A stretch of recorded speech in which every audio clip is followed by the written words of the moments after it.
में बाबा मोर बियाह कैले 10 में गमन कैले 10 में गमन कैले हो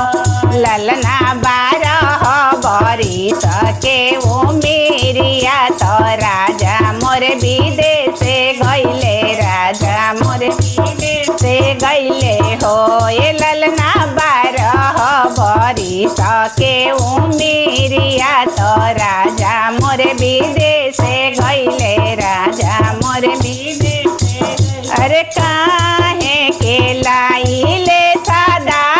फलय वरु से नरियर वरु से नरियर हो से राजा काहे के करिले गामना तरौरा विदेश चलनी रौरा विदेश हो ये राजा काहे के कहिनी गामना